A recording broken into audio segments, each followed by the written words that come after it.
Ayan, hi my dear Aries, for this May 2026, ayan, reading for you for the month of May. So, since na parang ramdam mo pa rin yung sun energy, meron pa rin, my loves, mga astronomical events na naka-stay sa Aries. Actually, mga nasa 4 to 6 pa rin yun, yung mga planet na nandyan sa yung natal chart.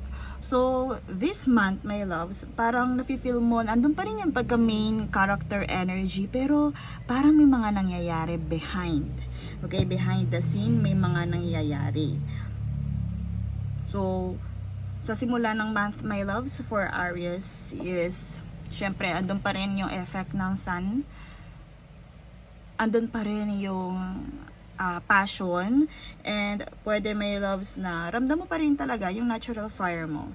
So some of you, my loves, I hear na parang medyo alam mo yung hindi nila nakaya yung energy, yung planetary movements ng energy sa inyong chart, lalo na sa mga Aries with 10th house placement. Parang alam mo yun, nandun yung eagerness na pwede silang mag-push, ang dami nilang gustong gawin, pero sobra silang na-overwhelm. May mga ganong Aries na nakaramdam nun, since na napakadaming planeta na meron sa kanilang chart.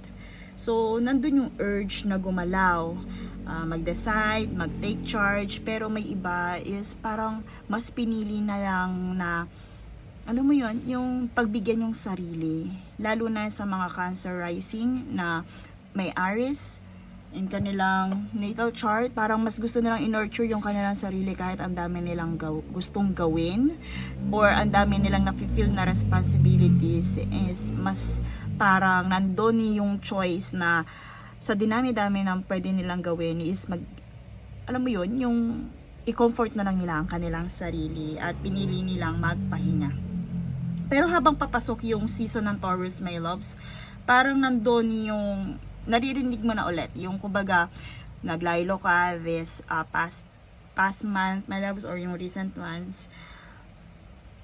Andun yung parang pag-realize mo, since na parang iba sa inyo is natatakot gumalaw or hindi nakagalaw,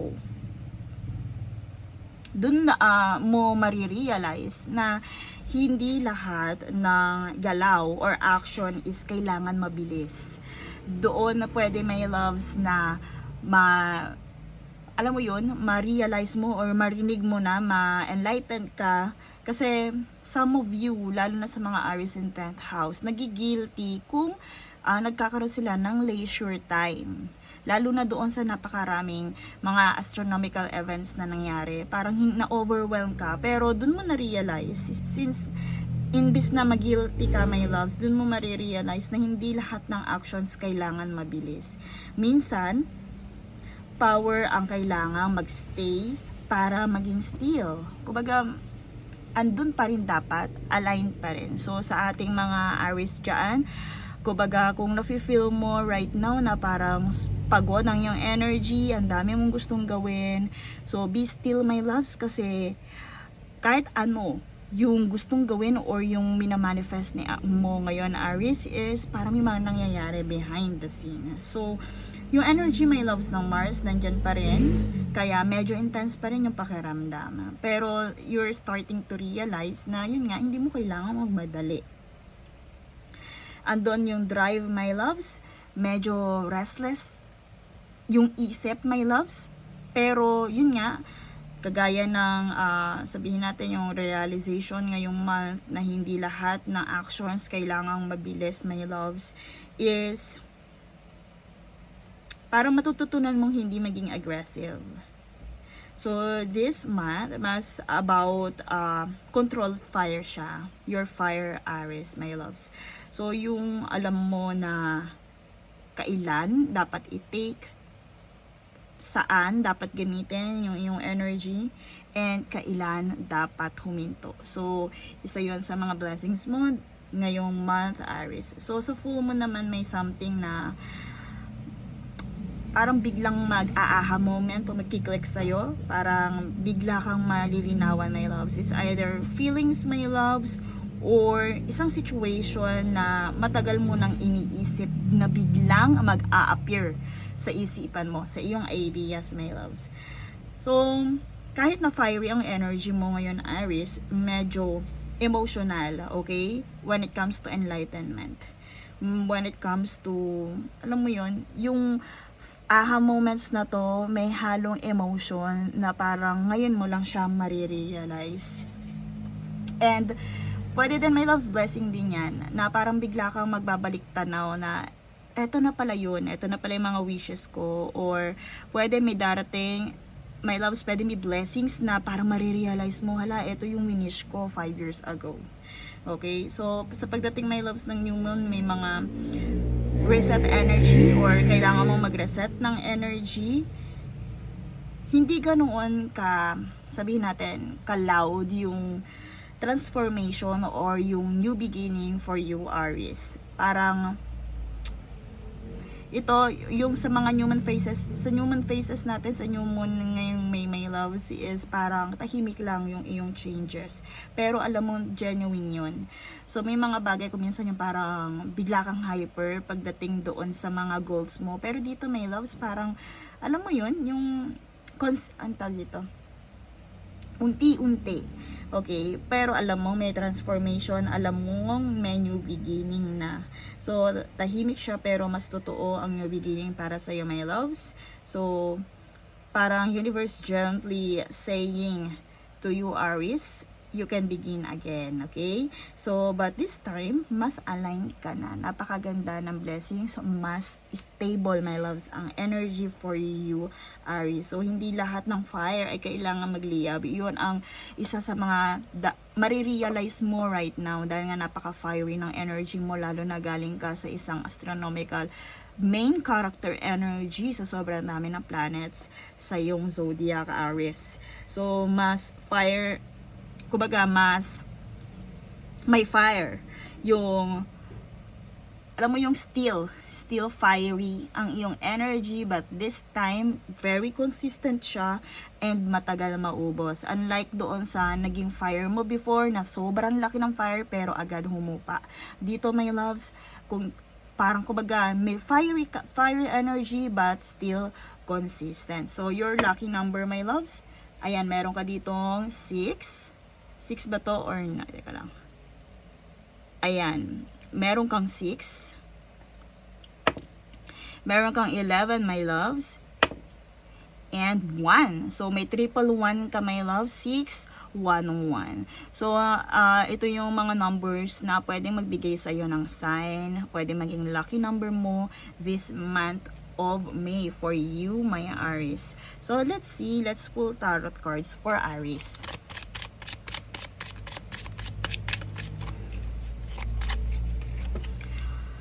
Meron ka dito, my loves, na Hierophant card. So, foolish exercise, or dito, my loves, I hear na yun nga yung lumitaw dito yung, ayan.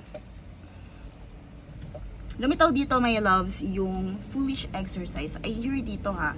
May malaking factor when it comes to friendship ang mag-enlighten sa'yo, my loves. So, pwede, my loves, yung isa sa mga realization mo or aha moments is may kinalaman sa friendship. Pwedeng ma-enlighten ka dyan during the full moon, my loves. Pwedeng ngayon yon, starting May.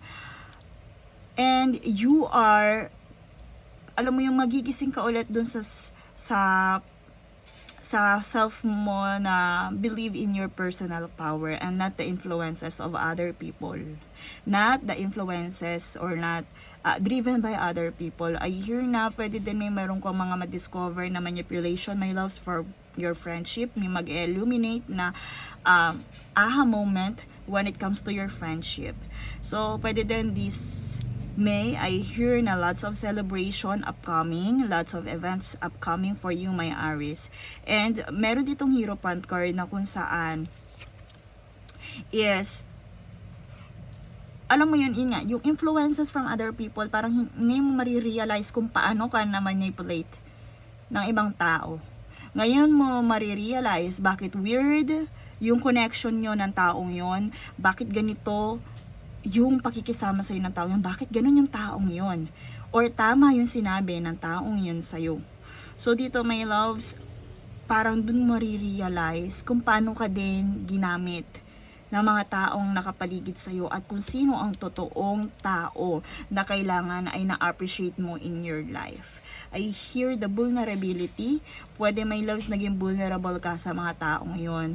And parang ngayon marirealize mo ngayong May is parang andon yung panggagamit ng mga taong yon, kung sino dapat yung i-keep mo sa yung circle or kung paano ka naging foolish under the influences of those people, my loves. So make big changes or big awakening happening in your circle and connection right now this month, my dear Aries. So let's see more confirmation about your month of May.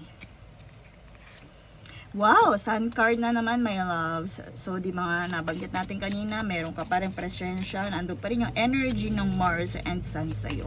But I hear dito, illumination talaga. Discovery, my loves. The tree. So, I hear the divine wisdom, double confirmation, the divine wisdom. Dito, my loves, walang magsasabi sa'yo. Walang manggogossip sa'yo about doon sa realization na yon. I hear na kusayang magi-illuminate sa iyong perception, sa iyong intuition, my loves. Walang kailangang magsabi sa iyo nun.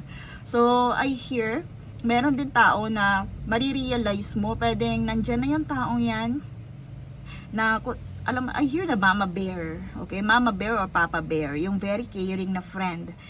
Pwedeng iyan ay maging blessing sa'yo, or pwedeng kung hindi man yan friend, circle, or special someone. But ito yung highlights ng May mo, my loves, na merong pwede din, my loves, dito sa illumination na to, may na-discover ka about your friendship, and pwede din ma-realize mo kung sino talaga yung tunay na may care sa'yo. So, kung sa mag-enlighten yan, my loves, with the divine wisdom, with this tree, I hear na si universe mismo, and your guides, your spirit guides, ang mag-enlighten sa iyo yan. Hindi mo kailangan yung ma-discover from other people or from gossip. Iyan ay ma-discover mo through divine guidance. So, I also hear your spirit guides are telling you. So, pwedeng napaparamdam siya ngayon dito. Transformation, confirmation with this 5 and 3.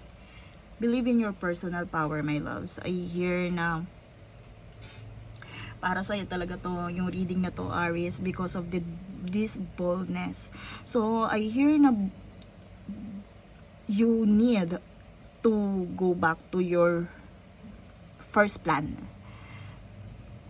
Kung ano yung dahilan kung bakit ginagawa mo yung mga bagay na yan recently. Ano ba talaga yung plano mo, my loves? I also hear it's time for you to go back to your roots. Kung nasaan ka man, kung plano mong bumalik sa yung pamilya, community, town, i-push mo yan, my loves. I hear bumalik ka sa first step. Bumalik ka sa unang dahilan. Bakit ginagawa mo yan ngayon? You need, and it is time for you to decide. I also hear this, ito kasing card na to is for decision, my loves, and card for Aries talaga, the fire and the Aries energy, my loves. Nandito, double confirmation, my loves. Your energy is unexpected. Pero kung hindi ka makakapag-decide, I hear na merong little conflict na darating sa'yo para ma-push kang mag-decide na right now, this month. I also hear most of your friends is marirealize mo yung mga Cancer, may mga heavy placement when Cancer, pwedeng Cancer energy, Cancer rising, Sun, Moon, and 10th house. Pwede sila yung makikita mong mga totoong tao sa'yo. But dito may love zone. Kasi confirmation to eh. The divine wisdom and Aries, I hear, my loves, pinapaalala sa iyo ni spirit guides and universe yung mga dahilan kung bakit ginagawa mo or bakit mo gustong ma-achieve yung mga bagay na yan. Parang pinapabalik ka niya sa unang step mo, unang dahilan mo. Ano nga ba talaga yung main reason bakit ginagawa mo yan? Bakit wini-wish mo yan? They are reminding you, my loves, and meron ka mga desisyon na kailangan talagang i-accomplish, kailangan talaga, my loves, na maisagawa mo na. So my loves, you need to decide. Kailangan mapag-isipan mo na yan. Spirits are telling you, hindi kanya minamadali. Pero pinaparealize niya, para saan ka ba talaga bumabangon? Or para saan ba talaga yung mga wish na yan? Ano ba talaga ang dahilan yan? So it's time for you, my loves, to decide. I also hear na malakas ang manifestations mo right now. Pwede din na medyo umiwas ka sa mga, alam mo yon, yung sun mo, yung fire mo nandito eh. May mga conflict kasi na nakaabang dito. And this conflict makes you move. O halimbawa na lang, hindi kayo okay ng friend mo and kailangan mo mag-decide. Kailangan mo na mag-move or umalis. Pwedeng ganon, my loves. So let's see. Focus of energy for Mars this month of May. So with soulback cards, my loves, union and power. Another power energy, my loves, powerful energy. I hear union when it comes to your roots. Pwede family ties. Also kay spirits and sa mga spiritual team mo, my loves. Sa totoong taong talagang para sa'yo, nakalaan sa'yo, dahilan kung bakit gusto mo ma-achieve ang isang bagay. And also with the card, Ra, enlightening, my loves. So kailangan mong makita kung ano yung totoo behind the scene. Hindi lang sa mga pang-front, pang-ibabaw na mga friend or taong nakapaligid sa'yo. Kailangan mo, my loves, tanggapin ang katotohanan. Kung hindi talaga yung mga taong yan para sa'yo, hindi talaga sila. So the enlightening and the tree with the sun card, my loves, kailangan mo ring ipakita na hindi ka basta go with the flow. Kailangan mo panindigan yung boldness mo with you, Aries.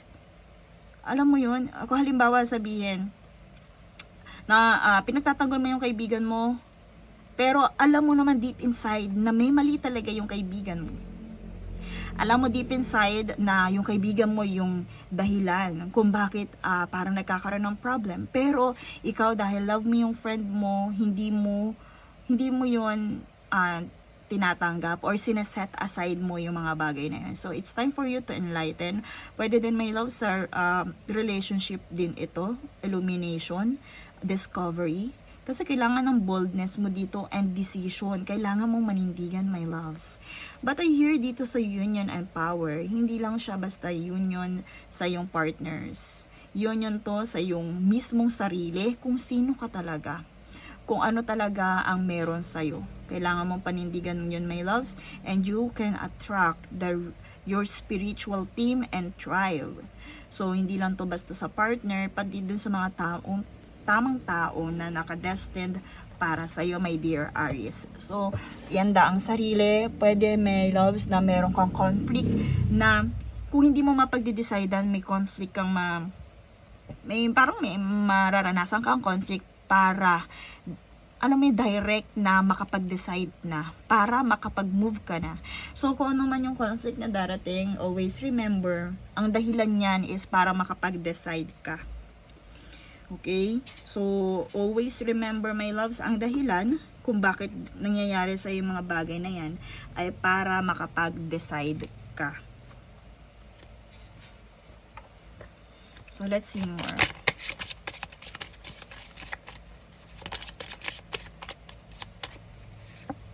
Commitment, my loves. Pwede yan ay may malaking factor din. Meron ding malaking highlights when it comes to commitment. Things are getting serious, my loves. Pwede, my loves, may mga plano na parang may impluensya ng partner mo dito.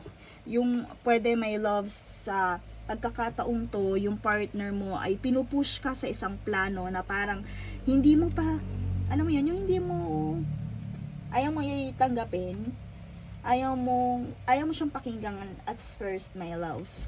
Pero dito, my loves, I hear na yung ibang mga decision mo sa life na kailangang isagawa, kailangang i-finalize right now is may kinalaman din ang partner mo. So, double confirmation with this Cancer, Scorpio, Pisces, and water sign dito sa friendship na nabanggit natin kanina, my loves. With this 3 of Cups, confirmation yan, my loves. pwedeng conflict or real friendship and real connection with water sign energy. I also hear na kailangan magbalanse kasi nga fire ka, then merong ang mga water sign, merong emotion na magre-resurface or magsusurface ngayong month of May. So yun, may mga conflict nga my loves na mangyayari. So ihanda ang sarili. Pwede yan ay sa connection ng friendship my loves. Connection with your friendship. So, kung ano man ang mangyaring yun, parang ito ay makaka-apekto, my loves, sa pagdidesisyon mo or kailangan mong pagdesisyonan, kailangan mong pangatawanan, my loves. Pero my loves I hear talaga, si spirit guides mo, ito nagpaparamdam sa'yo, parang ipinopush ka niya na you have to finalize your decision this month. Kailangan mo siyang i-finalize. Okay, final message from spirit guides and universe. Kung meron kang tanong, yes or no question, pwede din my loves. And here is their answer. It's up to you. It's up to you, my dear Aries. So, kung ano yung tanong mo, nasa sayo ang desisyon talaga, Aries. Nasa sayo ang decision. So that's all for your month of May. Message from the universe and the focus of your month, Aries, my loves. And I hope nakapag-decide ka na dahil matagal ka nang kinukuliglig ng iyong intuition and ng iyong guides. So kailangan i-push mo na yan. So dito, believe in your power, my loves. Kahit ano yung i-manifest mo kasi is papabor sa'yo. Kailangan mo nang maniwala. This time, kailangan mo mag-decide. Una, para sa sarili mo.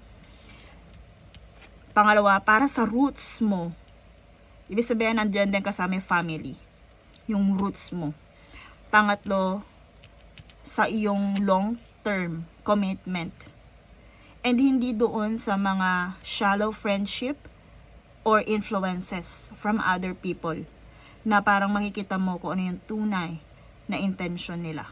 Okay? So, yan ay hindi manggagaling sa ibang tao kung hindi sa yung divine wisdom, my love. So, it's up to you.